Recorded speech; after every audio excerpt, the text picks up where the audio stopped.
भारत न झुका है न झुकेगा। लेकिन अगर देश का कोई आदमी है झुक जाए तो हम क्या कर सकते। आप है कि ट्रम्प जी नमस्ते करते रहे। अब गर्दा उड़ेगा भैया। दीन स्पीचेस के मोअज़्ज़ज़ नाज़रीन अस्सलाम वालेकुम। दोस्तों आज जो वीडियो हम आपके लिए लेकर आए हैं यकीनन आप लोगों को मजा आएगा। वीडियो बहुत ही इंटरेस्टिंग है, तो बातें करके टाइम ज़ाया नहीं करते तो जल्दी से देखते हैं वीडियो। वापस आकर बात करेंगे, हमारे साथ रहिए और वीडियो को एंड तक देखें। भारत न झुका है न झुकेगा। हमारा देश न झुका था न झुकेगा, लेकिन अगर देश का कोई आदमी है झुक जाए तो हम क्या कर सकते। कैसी दोस्ती है अमेरिका से ये मोदी जी की, उसके कहे को हंसते हंसते करते रहे। बात तो सही है।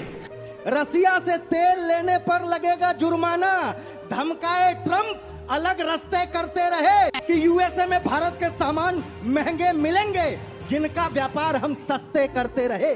वो हमारे देश के खिलाफ बोलता रहा और आप है कि ट्रम्प जी नमस्ते करते रहे। क्योंकि संसद का आप जिक्र कर रहे हैं, ये भी आरोप लगते हैं कि कंस्ट्रक्टिव आप कुछ करते नहीं, संसद को डिस्ट्रैक्ट करने का काम करते हैं, तख्तियां लेकर पहुंच जाते हैं, वेल में आ जाते हैं, नारेबाजी करने लग जाते हैं। संसद ऐसे नहीं चलेगा। संसद ऐसे चलेगा कि आदरणीय स्पीकर साहब आएंगे, चेयर पे बैठेंगे और उसके बाद कहेंगे बच्चों अटेंडेंस लगाओ। कौन कौन प्रेजेंट है ये बता रहे। ये क्लासरूम नहीं है, पार्लियामेंट है। पार्लियामेंट में संसदीय मर्यादाओं में होता यही है कि हम देश के मुद्दों की बात रखेंगे। हम आपसे पूछेंगे कि एलपीजी महंगी क्यों हो रहे हैं, हम आपसे पूछेंगे कि इस देश में आपने कफन तक पर जीएसटी क्यों लगा दी है, हम आपसे पूछेंगे कि एप्स्टीन फाइल में जिनका नाम आया है वो अब तक अपने पदों पर क्यों बैठे। और जब हम ये पूछेंगे तो आप कहेंगे कि आप संसदीय मर्यादाओं का अपमान कर रहे हैं। कमाल की बात है। मतलब ये तो वही बात है ना कि आप जवाब देने के बजाय उल्टा विपक्ष से सवाल पूछ रहे हैं कि आप तख्ती मकर द्वार पर क्यों लेके आते हैं। मकर द्वार पे आपने बैठ के चाय बिस्किट क्यों खा ली। तो भाई पार्लियामेंट की कैंटीन बंद कर दो ना, अगर मकर द्वार पे चाय बिस्किट से इतनी तकलीफ है तो। आप प्रोटेस्ट कर रहे हैं कि लोगों को सिलेंडर नहीं मिल रहा है और मकर द्वार पर बैठकर आप चाय पी रहे हैं, तो ये दोनों ही विरोधाभास है। तो आप चाहते हैं भूखे मर जाए, मकर द्वार मतलब देश की जनता भूखों मर जाए, चाय भी ना पिए। मतलब चाय बेच करके आप प्रधानमंत्री होने की बात करेंगे, फिर चाहेंगे कि कोई चाय ना पिए। जो ये झुठला रहे हैं कि कतारें नहीं है, कोई किल्लत नहीं है। प्रधानमंत्री खुद देश की पार्लियामेंट में खड़े होकर के कह रहे हैं कि कोरोना जैसी सिचुएशन हो सकती है, तो देश को खुद पैनिक किया प्रधानमंत्री। आज मीडिया के जरिए ये नैरेटिव बनाते हैं कि नहीं कोई किल्लत नहीं है। अरे अगर किल्लत नहीं है, चाहिए ना गांव में, आप बिहार में जिस जिले से हैं उस जिले में पता करवा लीजिए एलपीजी किसी को सही से मिल पा रही है, नहीं मिल पा रही है। सच्चाई है। मीडिया के जरिए रोकने की जो सरकार के खिलाफ जो माहौल बनता है, मुझे ऐसा लग रहा है कि नेता ज्यादा आ गया इमरान के अंदर और शायर कम हो गया। आपकी शायरी की तो प्रधानमंत्री भी तारीफ करते हैं। ठीक है, कौन सी बड़ी बात है। उसी तारीफ में एक प्रधानमंत्री के लिए भी कुछ शायरी कर दी। आपने तारीफ करने की बात की है तो मैं उनकी तारीफ में ये शेर पढ़ रहा हूँ कि वो अब तिजारती पहलू निकाल लेता है, मैं कुछ कहूं तो तराजू निकाल लेता है, फूल तोड़े मुझे कोई एतबार नहीं मगर वो फूल से खुशबू निकाल लेता है। क्या बात है सर। और मैं इसलिए भी तेरे फन की कद्र करता हूं, तो झूठ बोल के आंसू निकाल। ये तो लेने के देने पड़ गए। आप एक पार्टी को हराने के लिए लड़ रहे हैं। किसको,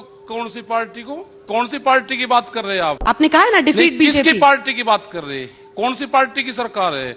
आपने बड़े बड़े विज्ञापन छापोगे, क्या विज्ञापन छापे आपने किसकी सरकार अब की बार। कौन सा विज्ञापन की बात कर रहे हैं कहीं के छपे आपके इसमें टीवी चैनल पे। अब की बार मोदी सरकार, अगर ये सरकार बीजेपी की होती तो ये बात करती। ये सरकार मोदी की है और मोदी की सरकार को कंपनी चलाती। कैमरा और कलम पे बंदूक का पहरा है, देश में बंदूक का पहरा है, किसी की बोलने की हिम्मत नहीं है। सब व्यापारी खत्म कर दिया, कहां जाएगा देश। आज क्वेश्चन करो, आज मैं जवाब दूंगा सबका। बैठे यहाँ पे बहुत नहीं, अच्छी बात है कि आप जिसको भी जवाब क्वेश्चन देंगे। कर लेना भाई, यहीं पर जिसको जवाब करना है कर लेना। आज बताओ, सवाल जवाब यहीं पर सारे होंगे, सारे होंगे, आज यही होंगे। और आपकी आवाज आज तक के जरिए ही आगे जा रही है। आज तक की आवाज आप तो प्रिंसिपल बन रही बीजेपी वालों की। ये तो लेने के देने पड़ गए। चीन के संदर्भ में क्या देश की छवि मजबूत नहीं हुई है आलोक शर्मा जी? बिल्कुल, चीन के संदर्भ में देश की छवि मजबूत हुई है। चीन कई जगह हमारे देश में घुसकर बैठा है, वो बाहर चला जाएगा रात को और आज तक के स्टूडियो में बता के जाएगा नॉक करके कि मैं बाहर जा रहा हूँ। आप लोगों ने मोदी जी से सीख लिया है कि मोदी जी विपक्ष को बोलने नहीं देते और आप भी कांग्रेस के प्रवक्ता को नहीं बोलने दे रही। ये मोदी जी के पद चिन्हों पर है। मुझे लगता है शांति से सुनिए, मैंने बड़े शांति से बात करनी शुरू की, ठीक है। लेकिन आप 3 बार बीच में उछले, इसलिए क्यों, कारण क्या है? उछले नहीं है, सवाल पूछा है। बर्दाश्त नहीं कर पाते, शब्दों का चयन बीजेपी थोड़ा का प्रवक्ता शांति से बैठता है। उछले नहीं। गोदी मीडिया इतिहास में केवल इसीलिए दर्ज किया जाएगा कि इसने भारत के लोकतंत्र की हत्या करने में भूमिका निभाई। ये तो लेने के देने पड़ गए। इस्लाम खत्म करने की जिम्मेदारी तो मुझ पर छोड़ दो। वो कौन सी चीज है जिसकी वजह से बीजेपी आपको लगता है छत्तीसगढ़, राजस्थान, एमपी जीत गई? अब गर्दा उड़ेगा भैया। जिस तरह का मीडिया नरेंद्र मोदी जी को मिला है, ऐसा मीडिया आप हमें 1 महीने के लिए दे दीजिए और 7 दिन के लिए ऐसी एजेंसीज दे दीजिए और 1 महीने के लिए आज तक। चुनाव आप हारे, कि सारा का सारा दोष आप मीडिया पे मर दें। मैं आपको दोष नहीं दे रहा, मैं तो श्रेय दे रहा हूँ। नहीं नहीं, आप गलत कर रहे हैं। आप जो भी श्रेय कर रहे हैं। लीजिए। क्यों ले श्रेय? आपको लपक के श्रेय ले लेना चाहिए। नहीं अरे मेहनत आपकी और फल ले रहे हैं मोदी जी। आज से 2 महीने पहले आपने कितने कार्यक्रम किए, महिला आरक्षण, प्रधानमंत्री तो सबसे महान मसीहा हैं महिलाओं के, 3 राज्यों में मुख्यमंत्री बने।